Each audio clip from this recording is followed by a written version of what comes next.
Right, in this video, I'm gonna give you 3 tips painting Hardie Plank siding. So look amazing. This is gonna be one of the most challenging things you'll do painting an exterior is painting Hardie Plank. It's concrete siding. It's very unforgiving. It's gonna show all your mistakes on there if you don't get it right. So here's 3 tips on how you can get your Hardie Plank looking amazing. So tip number 1 is we are going to paint when it's cool. So you don't always have the ability to paint when it's cool. Today is probably about, maybe in the mid 60s or so. You might be painting when it's 100 degrees outside, 80 degrees. I'm not quite sure what your circumstances are, but in order to have success painting Hardie Plank, you need to paint when it's cool. So you're gonna wanna start off, early in the morning and start painting as early as you can. You obviously can't paint when it's dark, but get up, get everything set up and paint when it's cool. So painting when it's cool is gonna slow down the dry time. It's gonna give you the ability to especially work on high sides and stuff like that and not have the paint dry so fast. So don't wait till, later on in the afternoon till 1 o'clock, 2 o'clock when you're at the hottest part of the day to start, painting. You want to get up, get everything set up, get your airless sprayer loaded up, get everything ready to go and start painting in the cool of the morning. Tip number 2 is going to be painting where the sun is not. So we're going to be looking for shade.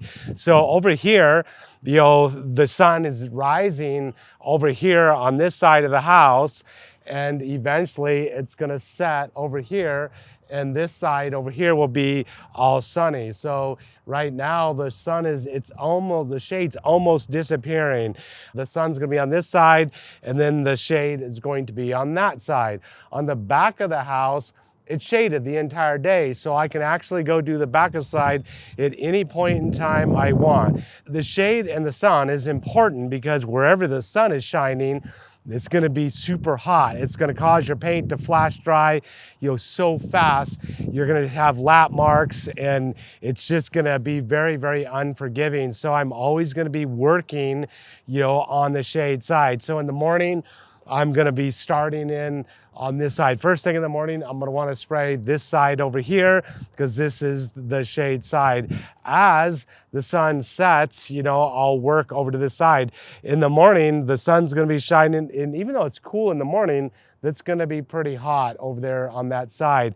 Now the front of the house, the way the sun comes up is over here. This is all shaded until about noon. We're getting around the noon time. The sun is starting to hit all this over here. It's starting to heat up. So ideally, I'm gonna wake up and I'm gonna get out here, first light, get everything set up. This side is very unforgiving when it comes to start and stops. This side over here is the most challenging part of this house to actually paint. So I'm gonna tackle that side when it's nice and cool. And then I'm gonna get over here and tackle this side before the sun hits this side. If I can't, work that out, I would do it the next day, hit this side, because it's the front of the house, and this is the most important part. So you wanna definitely hit this when it's cool. So hit this side, so I'll hit this side, and then I'll go to the back. I can go to the back at any point in time in the day. The back is like really nice and cool because it's shaded all day long, so I can shoot the back any point in time I want. So you definitely want to work, wherever you have shade. So tip number 1 is, work in the cool of the morning. Don't work in the heat of the day if you can. Tip number 2 is work wherever there is shade. The third tip I'm going to give you is painting where there is logical start and stop points. Hardie Plank siding, if you stop anywhere in the middle of the siding, go back and then come back and overlap over that. It's really difficult to hide those overlaps.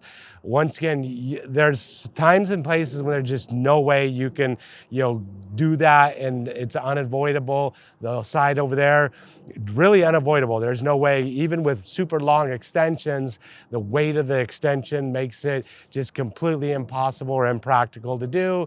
On new construction, it's really nice because you can get a boom. You can rent a boom, drive a boom around here, access everything without a ladder, and you can everything. You'll have logical start and stops. But a logical start and stop point is you got a trim board between those two windows. You have your planks of siding. You go from corner board to trim board. You're going to work your way up. Shakes, because the inconsistencies, you got shakes all over. That's really nice because you can just shoot anywhere because you want your shakes to look, random and patternless. And so I typically I'm shooting different ways, different directions and stuff. So the shakes are pretty nice. You've got short runs, corner board to trim board on a door. Over here on these high sides, you've got long expanses where there's no windows anywhere. So you've got, down bat trim boards, and you're just gonna have to, start and stop like in the middle someplace. It's gonna be extremely important to do that when it's super cool, when it's super shaded, and work super fast and feather those, start and stop. So you don't want a hard stop and then, continue on and have these big, heavy spots in your Hardie Plank siding, because you're actually going to see those, and you won't see them as well now as you will see them later on down the road. A year from now, 2 years from now, they'll really start to stand out. But that side over there, starts and stops, logical starts and stops on that side. We got a slider, we got trim boards, we got a door frame, then you've got inside corners, and eventually on some of the runs, you just can walk back and forth where you're everything's single story down here. When it's single story, it makes it so much easier because you can walk everything. Soffits, you don't have to have logical starts and stops on soffits. They're up underneath, and the soffit is a composite material. It's not your Hardie Plank siding. So all the corner boards, all the trim boards, all this material, this is not Hardie Plank siding. This is not concrete siding. A lot more forgiving than concrete siding. So concrete siding is, once again, unforgiving. One bonus tip I'll give you on, doing, Hardie Plank siding is if you think you're going to get it done in one coat, it's not going to happen. It's going to have to be 2 coats. So Hardie Plank, I've learned my lesson from painting this stuff for years and years. You can never do it in 1 coat, and you can never do a fog coat and then a heavy coat. It's got to be, 2 basically, like top coats. The first coat is just like your top coat. Your second coat is just like your top coat. And, sometimes you got to do a 3rd coat. So if you're bidding Hardie Plank, you need to take that in consideration. A lot of siding, the body of the house, we spray 1 coat. The house is already painted and stuff, and you just spray 1 coat on the body, 2 coats on the trim. But Hardie Plank siding, if it's, this is a brand new construction house, it's 2 coats guaranteed, possibly a 3rd coat depending on the color.